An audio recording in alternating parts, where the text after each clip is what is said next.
Our job is to help as many people as we can, as many as we can. And also, by the way, when you do that, I hope we begin to break down this rabid partisanship that exists. I mean that sincerely. There's no rationale for it. There's no rationale for it. And so it doesn't matter who we help, it's who's needed help. And look, we're going to help as many people as we can. That's why days before the storm hit, I pre-positioned extensive resources on the ground throughout the Southeast, extensively. First responders, search and rescue teams, food, water, ambulances. Before Helene had made landfall, I also immediately improved emergency declarations your governor and others asked for. And so all of us could focus on the first responders and standing up emergency operations centers. That was the focus.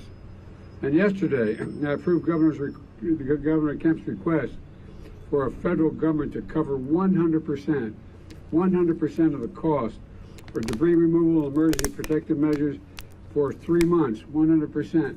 I must tell you, your senator had a little bit to do with that when he called me. Is there any way I can come on the back of this? But all kidding aside, we're doing the same for Florida as well as we're doing for North Carolina.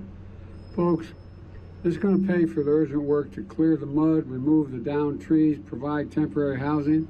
And on top of this, the Department of Agriculture, and I have with me the Secretary of Agriculture today, is on the ground to support farmers, ranchers, and small businesses impacted by this storm. And FEMA teams are literally knocking on doors to register folks so they can receive assistance to buy what they urgently need, from prescription drugs if they lost everything. For example, I was just down in Florida. One home, what people really worry the most about is not just losing their home, it's they lose everything that mattered to them. They move, they lose that picture of their mom and their dad when they were kids. They look, I mean, all the things are personal. They look at that family jewelry, the ring that was the engagement ring, all those things.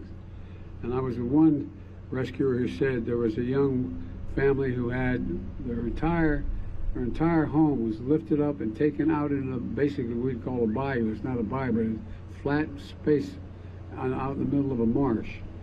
They went out there, they cut a road through with their vehicles. They got out there, they went in, and all they wanted to do was just receive, get back what they lost. They lost their home, but they were even more concerned about the personal things that mattered so much to the families. And so this is going to pay, as I said, this 100% to clear all the things that need to be cleared. And on top of this, the Department of Agriculture is on the ground supporting ranchers, farmers, and small businesses. And as I said, the FEMA teams are knocking on doors to register people so they can receive assistance. Think of all the people out there throughout the country here in the Southeast that they need prescriptions filled. They don't have the money. They've lost everything. They don't have any way to fulfill their prescriptions. Or baby formula. They can't afford it. They don't know where to get it, how to get it. And so we're registering folks so they can receive this assistance and buy urgently needed things they badly need. This direct assistance is now being delivered. It's being delivered now, directly, with more to come. But folks, this entire project is going to cost billions of dollars. Not tens of thousands, not millions, not a billion, billions of dollars. Because it goes through so many states. You know, and Congress has an obligation to me, it seems to me, to ensure that states have the resources they need. Let me close with this. I'm standing here beside Buck, the owner of this pecan farm. This afternoon, we got a chance to talk a little bit, and he showed me what he lost, talked about what he lost, and his dad. Acres of orchards wiped out. Trees. Again, everyone, President Biden now giving closing remarks at a pecan orchard as he tours Southwest Georgia regarding Hurricane Helene damage. So let's take a listen to those closing remarks now. Just turned 100 years old. President Jimmy Carter once said, "Tremendous progress can be made if we persevere through difficult challenges." This is a difficult challenge we're facing. This storm is extremely difficult for our country. To all the first responders, police officers, and volunteers who ran toward danger, to all the survivors and families who had their lives and livelihoods torn apart, we got a lot of work ahead of us.